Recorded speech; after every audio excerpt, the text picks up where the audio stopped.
Eccoci qui con Elisa Venturini che oltre ad essere sindaco del comune di Casalserugo è anche vicepresidente dell'ANCI Veneto, cioè l'associazione che riunisce tutti i comuni del Veneto. Buongiorno e benvenuta. Grazie per l'invito. L'abbiamo chiamata per parlare del tema che in questo momento sta creando confusione e tensione anche all'interno dell'ANCI, perché la questione dei profughi va sicuramente gestita, ma anche l'ANCI in più occasioni ha detto non si può gestire in questa maniera. Soprattutto i comuni del Veneto, con pochissime eccezioni, ormai non sono più disposti ad ospitare nuovi arrivati, che però stanno continuando ad arrivare sui nostri territori, e proprio di queste ore è la notizia che il prefetto di Padova avrebbe deciso di utilizzare delle caserme operative per ospitare i nuovi arrivati e probabilmente anche trovare delle palestre dove fare dei centri di primo smistamento. L'ANCI come risponde? Beh, innanzitutto vorrei spiegare anche perché i sindaci fino a questo momento hanno dimostrato poca disponibilità o comunque hanno detto che sulla gestione dell'immigrazione altro si deve fare. Noi non vogliamo dire no a priori, semplicemente prima di tutto bisogna avere anche le strutture disponibili e in secondo luogo noi quello che chiediamo è che ci sia una gestione diversa da un punto di vista amministrativo per quanto riguarda i profughi. Continuiamo a dire chi viene qui non può rimanere settimane, mesi, anni in attesa di sapere se viene considerato un profugo o meno e durante questo periodo a essere mantenuto quindi vitto, alloggio, assistenza legale, sanitaria, psicologica con tutte le difficoltà che hanno in questo momento i comuni e per il fenomeno dell'immigrazione, per appunto vitto e alloggio invece le risorse vengono trovate. Quindi anche per una questione veramente di gestione del territorio, delle comunità, bisognerebbe garantire delle procedure innanzitutto più snelle, proprio per facilitare anche i profughi che in qualche modo vogliono rimanere, soprattutto se ne vogliono andare in altri paesi. E dall'altro lato anche le persone che vengono qui e che restano per settimane, per mesi, essere impiegati in attività che sono utili per la comunità. Ecco, dicevamo appunto che Elisa Venturini rappresenta in questo caso l'ANCI, essendone vicepresidente. C'è una grandissima pressione sui comuni, anche mediatica ovviamente, perché i comuni dovrebbero sono i luoghi dove queste persone vengono mandate, ma sono anche i luoghi di frontiera che si trovano, come diceva Elisa Venturini, ad avere a che fare con le 1000 emergenze che le amministrazioni comunali devono gestire. C'è la pressione della Chiesa in questo momento, che sta lanciando dei messaggi molto importanti nel senso dell'accoglienza, del dovere di accoglienza, anche dello spirito cristiano con cui dovrebbero essere accolte queste persone. Ci sono i prefetti che premono e che dicono e che minacciano sanzioni. Ultimamente ho visto addirittura che il prefetto Cuttai ha detto chi non metterà a disposizione, chi farà ostruzionismo dovrà pagare anche le conseguenze di questo. C'è la regione che ha già detto anche che per esempio Maroni in Lombardia ha detto che i comuni che non daranno ospitalità verranno sanzionati con meno introiti da parte quelli che daranno ospitalità. Quelli che daranno ospitalità verranno sanzionati con meno introiti da parte della regione. Quindi la pressione è veramente alta nei confronti dei comuni che hanno alzato la voce, che però non riescono a far sentire a livello centrale. Sì, allora premesso che la gestione dell'immigrazione parte da una serie di politiche che devono essere svolte a livello di stati africani, perché dobbiamo pensare che devono essere fatti degli accordi con gli stati per permettere i rimpatri prima di tutto. Quindi lei sarebbe favorevole a questo provvedimento? Certo che sì, perché nel momento stesso in cui ti arriva l'immigrato, che poi anche qui lo chiamiamo migranti, immigrato, perché poi la nostra lingua dà anche tutta una serie di sfumature legate alle varie denominazioni. Mi è piaciuto il ministro inglese che ha detto si chiamano clandestini, punto. Ecco, vabbè, al di là di questo, voglio dire, le persone che ti arrivano hanno il diritto che gli venga riconosciuta la protezione internazionale, benissimo, c'è tutto l'iter previsto e non solo per l'Italia, anche per gli altri paesi europei. Chi non rientra all'interno di queste caratteristiche per la protezione deve essere rimpatriato, riportato nel proprio paese. Il problema è che l'iter dura 1 anno e mezzo. Sì, il problema perché ci sono i ricorsi, il problema è proprio questo. Che queste persone non si vogliono far identificare nel nostro il problema paese. è proprio questo. Allora, se ci troviamo di fronte una delle persone che non non vogliono farsi identificare e le procedure poi per l'identificazione sono lunghe, ma vogliamo intervenire su questi aspetti? Allora il problema di fondo, ma come sempre nel nostro paese, in qualsiasi ambito, è sempre legato alle regole, alla certezza delle regole, ai tempi per l'applicazione delle regole e ovviamente in fenomeni come questi è necessario darci delle regole e saperle gestire, perché ribadisco il concetto, noi tutti siamo d'accordo nel fare i blocchi navali, che restino lì in Africa, che in qualche modo si facciano gli accordi con gli stati africani, però nel frattempo arrivano, finché non vengono fatte tutte queste cose, abbiamo il fenomeno da gestire. Allora se non ci diamo delle regole, ma mi dite come riusciamo a farlo? Allora come sindaci noi chiediamo delle regole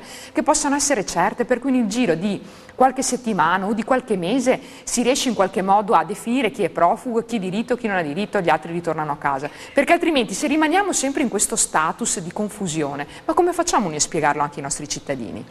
Allora, delle regole e stabilire dei tempi certi per cercare di avviare questa procedura. Bisogna investire dei denari perché le commissioni che valutano la situazione dei profughi sono evidentemente insufficienti. Sì, allora, per quanto riguarda le 7 prefetture del Veneto, sono state fatte gare per il servizio di accoglienza dei profughi fino alla fine dell'anno di 31 milioni di euro, allora io dico queste risorse utilizziamole per fare anche altro, anziché valutare il servizio di accoglienza cerchiamo di capire come organizzarci al meglio per smaltire il più possibile questo fenomeno, perché dovremo sempre affrontarlo anche nei prossimi mesi, perché non crediamo che la cosa finisca qua nel giro di qualche settimana, ma allora diamoci delle regole, organizziamoci, è una roba fondamentale quando ci sono le emergenze, perché se noi non affrontiamo le cose con un minimo di spirito razionale, sistematico, ci travolgono. Allora questo è il problema di fondo e soprattutto quando manca comunicazione, si instaurano dei muri, è evidente che la cosa diventa ancora più difficile. Sicuramente le istituzioni possono fare anche molto, comuni, province per quello che possono fare adesso, le regioni, lo Stato italiano, l'Europa, però devono avere anche quella capacità di dialogare tra di loro che in questo momento incomincia un po' ad essere così, non è realizzata. Dire ai sindaci avete le strutture, non ce le avete, vabbè pazienza facciamo lo stesso, non è dialogo. Non è dialogo. Allora, infatti, se noi abbiamo un minimo di anche di garanzie... Il risultato appunto di questa contrapposizione che finora c'è stata tra appunto i prefetti e i comuni, il governo e i comuni e i prefetti che sono il tramite del governo sostanzialmente, è che alla fine abbiamo visto delle cose abominevoli, tipo dei pullman scaricati in mezzo alla strada a Treviso piuttosto che a Verona con dentro gli immigrati nella speranza che prendessero la strada di qualche confine, sì, che anche quella, voglio dire, adesso è diventata pericolosa perché abbiamo visto la Francia che ha già chiuso. Insomma, vedo che gli altri stati non si fanno problemi tra l'altro nel chiudere o nell'alzare i muri, però io non la porrei sul piano che chi accoglie è buono e chi non accoglie è cattivo. Ecco, già questa distinzione. È una questione di strategie e di mezzi che devono essere impiegati per gestire un fenomeno come questo dell'immigrazione. Non è che perché si dice non in questa maniera allora tu sei cattivo, è semplicemente noi abbiamo comunque dei cittadini a cui noi dobbiamo rispondere perché siamo stati eletti per sopperire ai bisogni dei nostri cittadini e ci troviamo di fronte ad un altro fenomeno. Allora dobbiamo conciliare le due cose, per cui non è che, voglio dire, ci possono dire a noi sindaci voi siete degli insensibili o dei disumani perché non trovate delle sistemazioni di accoglienza, ma semplicemente a queste condizioni noi non riusciamo a farlo. E poi, ribadisco il concetto, troviamo le risorse per garantire vitto, alloggio e tutte le assistenze a chi arriva e poi magari per i miei cittadini lo Stato italiano taglia in continuazione i trasferimenti, il patto di stabilità che non ci lascia fare niente. Allora di fronte a questa situazione voi capite che ci sono delle disparità che non vanno bene. Ecco, ci sono delle situazioni che come ANCI Veneto avete attenzionato in particolare, penso ad Eraclea con quello che sta accadendo. Quello che sembrava essere diventato tra l'altro un modello, invece forse non sarà così, quello delle casette prefabbricate all'interno delle caserme. Allora, innanzitutto sparpagliare sul territorio in abitazioni private non può andare bene perché non riesci a controllare il fenomeno. anche perché lasciare libere comunque le persone di muoversi, non si sa cosa fanno, non si capisce poi come si muovono sul territorio, non va. Quindi ci vuole un controllo. Dall'altro lato bisogna cercare delle sistemazioni che comunque permettano qualche forma comunque sempre di gestione diretta del fenomeno. Quindi la valutazione delle caserme, in questo momento dobbiamo considerare che da qualche parte vanno alloggiati, tenendo conto che deve essere comunque garantito un servizio comunque sul territorio da parte anche di coloro che sono all'interno delle caserme. Ha avuto mai confronti con l'ANCI del Friuli Venezia Giulia, per esempio? Perché lì la gestione è un po' diversa, nel senso esiste una linea anche politica, diciamo così, con il governo ovviamente molto vicina, essendo Deborah Serracchiani molto interna alle politiche del Partito Democratico, ed esiste un tavolo regionale che ha già deciso di fare 6 hub regionali proprio per quello che diceva lei prima, cioè stabilire chi ha diritto, dove deve andare, cosa bisogna fare. Sì, allora noi come ANCI abbiamo un collegamento naturalmente anche con le altre ANCI, sicuramente quello che fanno gli altri può anche ritornare utile a livello organizzativo. È chiaro che ci deve essere il dialogo tra tutti i vari soggetti istituzionali, di conseguenza pensare di ragionare con la Regione, perché poi è anche la Regione che deve intervenire da questo punto di vista e lo Stato centrale, però tenendo conto che il nostro fine ultimo deve essere quello non solo della gestione del fenomeno, ma della gestione del fenomeno in maniera efficiente, in modo tale che nel giro di breve tempo si riescano a dare delle risposte, perché creare degli hub, cioè dei centri dove vengono ammassate le persone e magari lì ti restano per mesi o per anni, che dopo vengono fuori tutte le varie inchieste sulla gestione, su cosa fanno, e poi succede come il CARA di Mineo, per cui c'è questa concentrazione per anni di persone che si trovano all'interno, che mercanteggiano e dopo inizia la delinquenza. Quindi questo non va bene. Allora, fissiamo delle regole a priori, stabiliamo dei tempi. Allora, da là poi, una volta che ci siamo date le regole, giochiamo e quindi definiamo chi fa cosa. Però prima di allora diventa difficile dare dei sì e dopo non sai come andrà a finire. Questo è il problema di fondo. Sulla questione delle casette prefabbricate vi trovava abbastanza d'accordo come soluzione o no? Insomma, è sempre da ragionare in merito a delle strutture improvvisate. Ribadisco il concetto: prima ci troviamo attorno ad un tavolo tutti insieme e dopo riusciamo a trovare insieme anche la soluzione più adeguata. Ecco, quali sono appunto i segnali che vi arrivano dai sindaci, al di là di questo no che è stato capito, penso a livello territoriale moltissimo, a livello centrale non so se sia arrivato, anche. Con che tipo di risultato appunto ancora non è chiaro, quali sono le richieste specifiche che vengono appunto, che tipo di regole vengono chieste? Ma quelle che ho enunciato, nel senso che bisogna capire effettivamente qual è l'iter ai fini del riconoscimento dello status di profugo o meno. Se c'è un apparato che riesce ad affrontare questo tipo di richiesta, perché un conto è quando ti arrivano 10 persone, 20 persone, 30 persone, altra cosa è quando ti arrivano migliaia di persone nel giro di breve tempo. Penso siamo arrivati, abbiamo superato penso i 4.000 ormai. Quindi ci vuole una struttura che sia in grado di far fronte, quindi delle risorse che vengono impiegate per gestire questo tipo di fenomeno. E dopodiché anche intervenire sulle regole europee non sarebbe male, perché se noi andiamo a vedere il regolamento di Dublino, appunto, per cui lo stato d'ingresso, cioè dove ti arriva l'immigrato, è lo stato che poi deve gestire tutta la procedura relativa allo status di profugo e dopo si deve tenere anche il profugo. Quando lo stesso profugo se ne vuole andare in altri stati, anche su quella bisognerebbe intervenire. Quindi bisogna lavorare su più fronti, e dal punto di vista nazionale per la gestione del fenomeno e all'interno dei confini, ma poi anche a livello europeo, proprio perché non c'è solo l'Italia ma ci sono anche gli altri stati. È molto deludente l'Europa, dico la verità.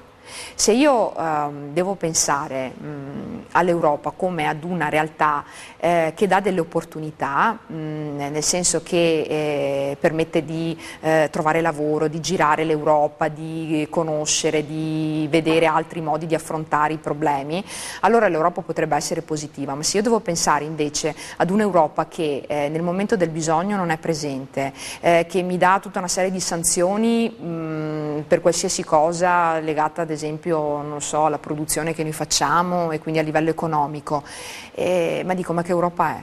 Cosa ce ne facciamo di un'Europa così? L'Europa effettivamente, dicevamo anche prima con il sindaco Bittonci, non sta facendo una bella figura, nel senso che ci sono vari fronti aperti, uno dei quali è questo, ma rischia di rivelarsi ancora più dannoso della Grecia sostanzialmente, Sì, perché su questo gli Stati si rendono pienamente conto dei limiti del non avere un regime politico europeo sostanzialmente, oltre che economico. Sì, e poi il fatto che andiamo a votare i nostri rappresentanti in Europa, noi non diamo, forse è un po' colpa anche nostra, noi non diamo particolare importanza alle persone che noi mandiamo in Europa, perché l'Europa la riteniamo così lontana, così non legata alle nostre vicende quotidiane, e invece l'Europa c'entra come e ci sta condizionando la vita e non poco, e se noi pensiamo anche a come i comuni sono vincolati nella loro gestione quotidiana e le regole derivano dall'Europa, perché se penso al patto di stabilità, comunque sono dei vincoli che vengono posti a livello europeo, dopo vengono declinati in salsa italiana, però alla fine partono da là.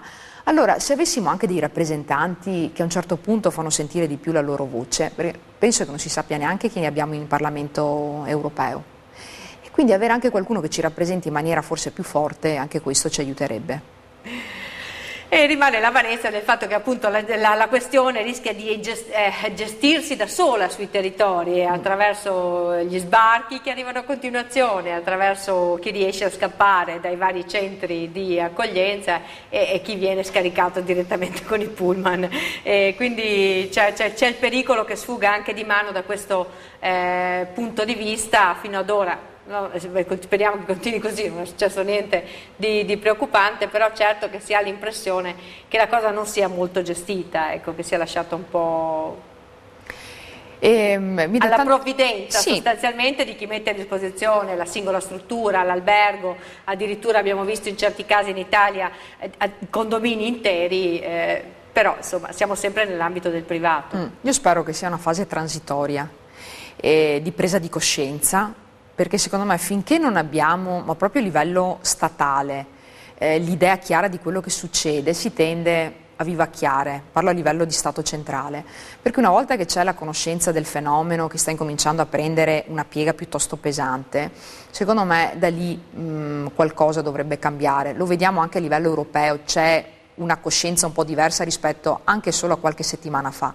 Quindi io voglio confidare nel fatto che si faccia a livello europeo, che ci sia magari anche un intervento dell'ONU, un intervento anche degli Stati Uniti, che in qualche modo possano intervenire e dare il proprio contributo in termini positivi, perché solo che nelle situazioni veramente di emergenza che vediamo riusciamo a dare qualche risposta, se no tendiamo sempre ad annaspare come Stato italiano. Avete prossimamente, prima delle vacanze sostanzialmente estive, prima che diventi estate veramente, come ANCI, qualche provvedimento da prendere, qualche riunione, qualche richiesta da fare al governo? Beh, adesso abbiamo il decreto enti locali, giusto per entrare nei problemi dei comuni, dove noi ci aspettavamo qualcosa di più in termini soprattutto di finanza, in termini di regole, sempre per ritornare al solito discorso, perché adesso anche con le province, allora il fine ultimo è quello di abolirle. E questo l'abbiamo capito. Naturalmente non lo si riesce a fare dalla sera alla mattina, perché è impensabile girare una chiave e pensare che centinaia di persone stiano a casa piuttosto che patrimoni immobiliari delle province vengano completamente dismessi. Però mancano le regole, non si riesce a capire come andrà a finire, la regione che deve prendere posizione sulle varie competenze non abbiamo ancora un'idea certa, lo Stato centrale non ci dice in termini di mobilità se possiamo assumere da altri comuni, quindi è sempre la solita questione che ci sono tante regole e confuse naturalmente. Grazie ad Elisa Venturini, sindaco del comune di Casalserugo e anche vicepresidente dell'ANCI Veneto. Grazie a voi. Buongiorno e ci sentiremo per gli aggiornamenti. E noi continuiamo invece la nostra puntata parlando di efficienza energetica.